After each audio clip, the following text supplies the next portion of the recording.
Friends, मैं भावना शर्मा आप सभी को नमस्कार करती हूँ। दोस्तों, आज इस वीडियो में हम सीटेट के बारे में डिस्कस करेंगे। दोस्तों, जैसे कि आपको पता ही होगा, सीटेट अब 20 अगस्त को होने वाला है और अब सीटेट के एग्जाम में बहुत ही कम टाइम बचा है। आप प्रिपरेशन में लगे हुए होंगे। अगर दोस्तों आपकी सीटेट के एग्जाम की प्रिपरेशन बहुत ही अच्छी है तो अच्छी बात है, आप अपना सीटेट का एग्जाम अच्छे से क्रैक कर लोगे।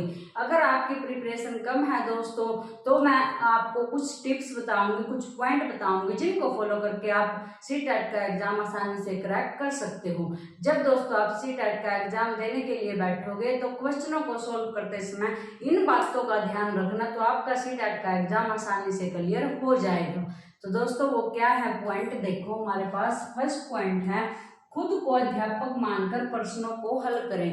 दोस्तों, जब भी आप प्रश्नों को हल करना स्टार्ट करते हैं तो प्रश्नों को हल करते समय ध्यान रखें कि अपने आप को आपने एक टीचर मान लेना है, क्योंकि आप टीचर बनने वाले हो। तो आप अपने आप को टीचर मान लो कि मैं एक टीचर होने के नाते इस क्वेश्चन का आंसर कैसे दूंगा, या फिर ये क्वेश्चन मैंने सोल्व करना है, तो अगर मैं टीचर हूं तो बच्चे को कैसे ट्रीट करूंगा, कि बच्चे के साथ व्यवहार कैसे करूंगा।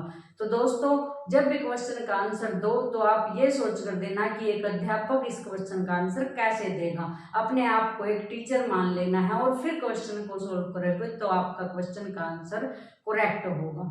सेकंड टिप्स या पॉइंट है दोस्तों हमारे पास, छात्रों को केंद्र में रखकर प्रश्न हल करें। जब भी आप क्वेश्चनों का आंसर निकालें तो छात्र को केंद्र में रखना, मतलब छात्र हमारे लिए सर्वोपरि है। जो हमारी शिक्षा है वो बाल केंद्रित है, तो आपको ऐसा आंसर सिलेक्ट करना है जो छात्र की भलाई के लिए हो, जिसमें छात्र का भला होता हो, जिसमें छात्र को फायदा होता हो।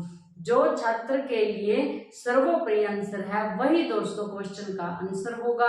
तो आपने क्वेश्चनों का आंसर देते समय ये ध्यान रखना है कि ये जो ऑप्शन है ये हमारे पास छात्र की तरफ है, जिसमें छात्र का भला होता हो वही आंसर हमारे लिए करेक्ट होगा। तो दोस्तों, इस बात को आपको हमेशा कंप्लीट पैडागोजी का आंसर देते हुए याद रखना है कि जो शिक्षा है हमारी वो बाल केंद्रित शिक्षा है। तो जो भी आंसर सिलेक्ट करेंगे उसको ऐसा सिलेक्ट करना है कि ये बच्चे के लिए सर्वोपरि आंसर है। नंबर थर्ड पॉइंट है दोस्तों हमारे पास, सर्वप्रथम मजबूत विषय को हल करें। जब आप दोस्तों सीटेट का एग्जाम देने जाओगे और जब भी स्टार्टिंग करोगे तो ऐसे सब्जेक्ट से करनी है, ऐसे क्वेश्चनों से करनी है जिसमें आपकी पकड़ मजबूत हो, जिसकी आपने अच्छे से तैयारी कर रखी है, या फिर आपको ऐसा लगता है कि ये सब्जेक्ट तो मेरे लिए आसान है, मैं इस सब्जेक्ट को आसानी से कर लूंगा, तो आप उस सब्जेक्ट को पहले करो, क्योंकि दोस्तों उसमें से आप ज़्यादातर क्वेश्चनों को ठीक करोगे, जिससे आपका माइंड है जो वो पॉजिटिव हो जाएगा, इससे आपका आत्मविश्वास बढ़ेगा और जिससे आप आगे आने वाले क्वेश्चनों को भी आसानी से सोल्व कर सकते हो। अगर आप दोस्तों ऐसे क्वेश्चन को पहले करते हो जो आपको नहीं आते हैं तो आप नेगेटिव हो जाओगे, जिससे इसका असर आपके एग्जाम पर पड़ेगा। लेकिन आपको एग्जाम में दोस्तों पॉजिटिव रहना है, इसलिए आप क्या करोगे, उस विषय को सबसे पहले करोगे जो आपको आसान लगता है, जो आपको आता है, जिससे आप पॉजिटिव हो जाओगे, जिससे आप आगे करने वाले पैडागोजी के क्वेश्चनों को आसानी से सोल्व कर लोगे। तो दोस्तों इस पॉइंट को भी जरूर याद रखना है।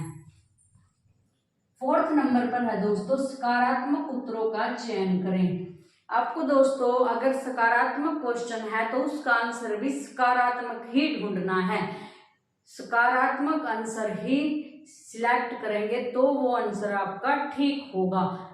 आगे पॉइंट है दोस्तों, नकारात्मक उत्तरों से बचें। नकारात्मक उत्तरों से बचें, इसका क्या मतलब है कि आपको नकारात्मक उत्तर सिलेक्ट नहीं करना है।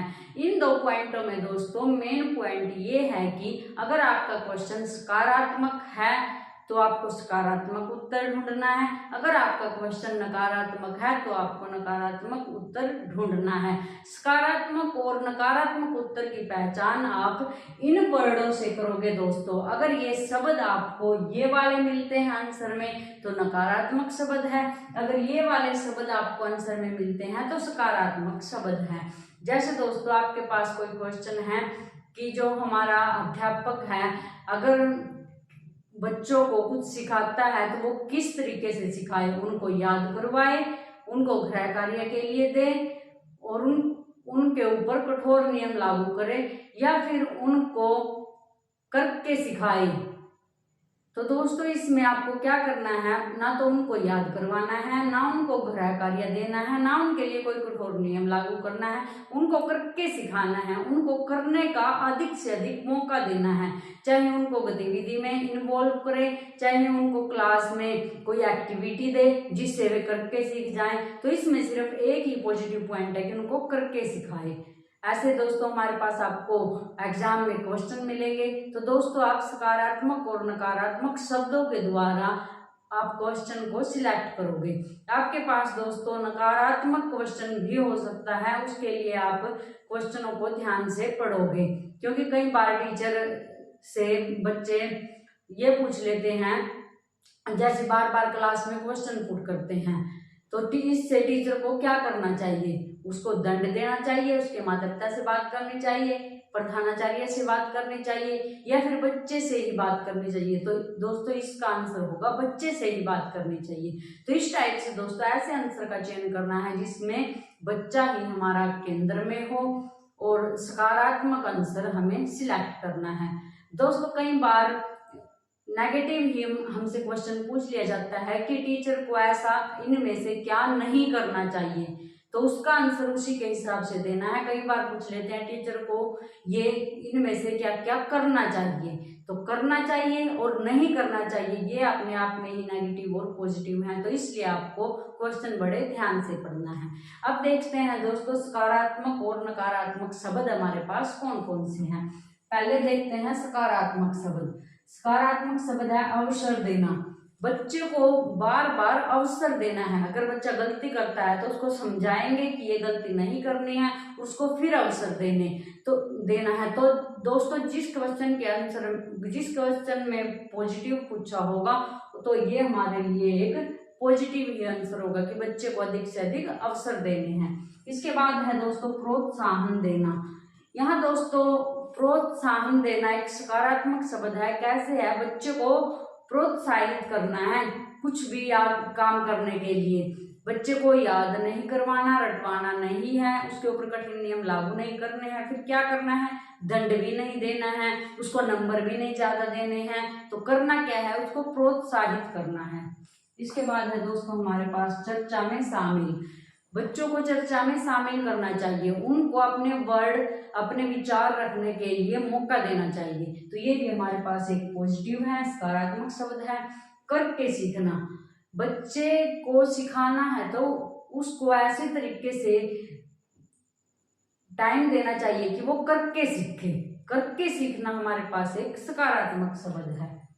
सृजनात्मकता। सृजनात्मकता भी दोस्तों हमारे पास एक सकारात्मक शब्द है। बच्चे को सृजनशील बनाना है कि वो अलग अलग तरीके से सीखे, अलग अलग तरीके से सोचे, उसके ज्ञान को बढ़ाना है कि वो किस किस तरीके से सोच सकता है, ये क्यों हुआ, कहाँ से हुआ, सभी ये इनके जवाब बच्चे को पूछने चाहिए, बच्चे से पूछने चाहिए, बच्चे को देने चाहिए।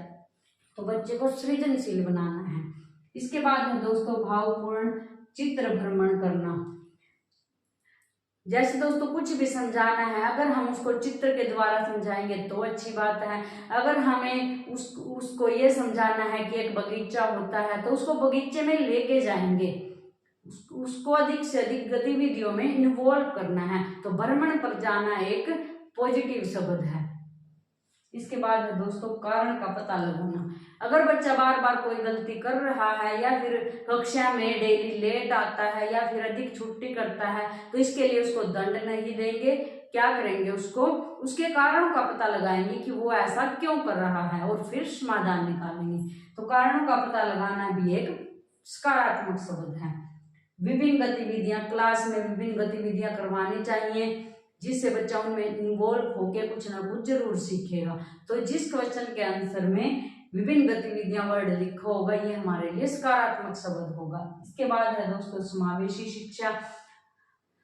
आजकल दोस्तों समावेशी शिक्षा पर बहुत अधिक जोर दिया जाता है। समावेशी शिक्षा एक सकारात्मक शब्द है कि विभिन्न भिन्नता वाले बच्चों को एक साथ शिक्षा देना।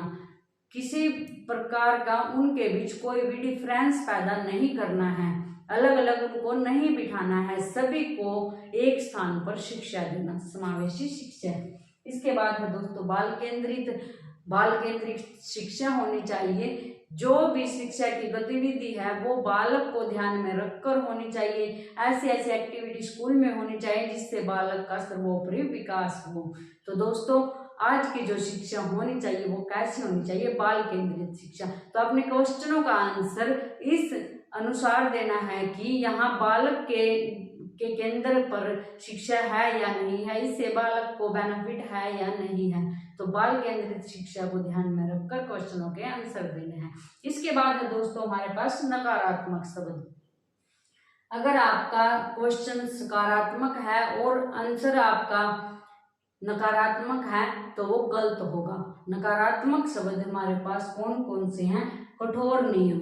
बच्चों के ऊपर दोस्तों कठोर नियम लागू नहीं करने हैं, उसको बहुत ही अच्छा माहौल प्रदान करना है, उसको समझाना है बातों से, उसके साथ बातचीत करनी है, उसकी प्रॉब्लम को सोल्व करना है, उसके ऊपर नियम लागू नहीं करने हैं। तो कठोर नियम हमारे पास एक नकारात्मक शब्द है। इसके बाद है दोस्तों व्याकरण रटना। ये क्वेश्चन पूछ लिया जाता है कि व्याकरण को किस प्रकार से समझाना है क्लास में, रटवा कर। तो ये गलत होगा, रट्टे नहीं लगाने हैं, हमें उनको ये नहीं बोलना है कि ये याद करके आना है, नहीं, उनको समझाना है। इसके बाद है दोस्तों कंठस्थ करना। कंठस्थ करना वही है याद करना। तो ये हमारे पास नकारात्मक शब्द है, उनको ये नहीं बोलना है कि ये चैप्टर आपको याद होना चाहिए, आपने ये याद करना है, नहीं दोस्तों, उनको समझाना है, उनको ये बोलना है कि ये समझो। इसके बाद है दोस्तों वर्णन करना। अगर आपसे पूछ लिया जाता है कि क्लास में किस विधि से बच्चों को समझाना चाहिए, वर्णन करके, तो ये गलत है दोस्तों। वर्णन करके नहीं समझाना है, उनको एक्टिविटी के द्वारा समझाना है, उनको सामग्रियों का यूज करके समझाना है उनको। इसके बाद है दोस्तों दंड देना। दंड तो बच्चों को बिल्कुल भी नहीं देना है दोस्तों। दंड देना तो अपने आप में ही एक नकारात्मक शब्द है। केवल मात्र। अगर आपसे पूछ लिया जाता है कि इनमें से कौन कौन सी गतिविधि बच्चों के लिए अच्छी हैं और उसमें 2 गतिविधि अच्छी दे देता है और लास्ट में पूछ लेता है केवल ये या फिर दोनों, तो आप केवल वाला शब्द दोस्तों मोस्टली नकारात्मक है, केवल वाला आंसर दोस्तों मोस्टली गलत पाया जाता है। इसके बाद है दोस्तों प्रधानाचार्य से परामर्श। जैसे बच्चा कोई भी गलती करता है तो या फिर कक्षा में लेट आता है तो उसके लिए क्या करना चाहिए, ऑप्शन दे देंगे। परामर्श, प्रधानाचार्य से परामर्श लेना चाहिए, माता पिता से बात करनी चाहिए, उसको खुद से पूछना चाहिए कि क्या प्रॉब्लम है। तो दोस्तों प्रधानाचार्य से परामर्श नहीं लेना चाहिए, ये अपने आप में नेगेटिव शब्द है, ये ऑप्शन ठीक नहीं होगा, उससे ही बातचीत करनी चाहिए। त्रुटियां।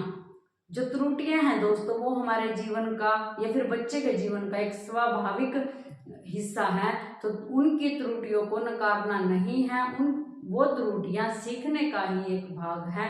तो जो दोस्तों जो त्रुटियां हैं उनको निग्लेक्ट नहीं करना है, देखना है कि बच्चा कहाँ त्रुटियां कर रहा है और कैसे इसका सोल्यूशन होगा। बल देना। बल देना भी दोस्तों अपने आप में एक नकारात्मक शब्द है, किसी भी बात पर बल नहीं देना है। उसके बाद है दोस्तों कम नंबर देना। नंबर को तो बिल्कुल ही नेग्लेक्ट किया गया है, बच्चों के बीच में डिफरेंस नहीं करेंगे कम नंबर देके। इसके बाद है दोस्तों पुस्तक केंद्रित या शिक्षक केंद्रित। जो हमारी शिक्षा है वो दोस्तों बालक केंद्रित शिक्षा है, वो छात्र केंद्रित शिक्षा है, वो पुस्तक केंद्रित शिक्षा नहीं है और ना ही शिक्षक केंद्रित शिक्षा है।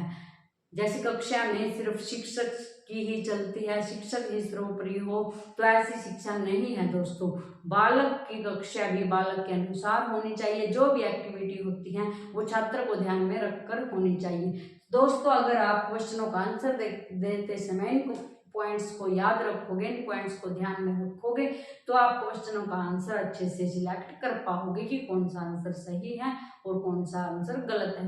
अब दोस्तों आपके पास थोड़ा ही टाइम बचा है तो आप प्रीवियस ईयर क्वेश्चन को ज़्यादा से ज़्यादा रिवाइज करो और प्रीवियस ईयर क्वेश्चन में ये देखो कि इनका यूज कितना है। सभी प्रीवियस ईयर क्वेश्चंस में दोस्तों आपको ये नेगेटिव और पॉजिटिव वर्ड जरूर मिलेंगे, तो आप प्रैक्टिस करो और अपने पेपर की अच्छे से तैयारी करो। धन्यवाद।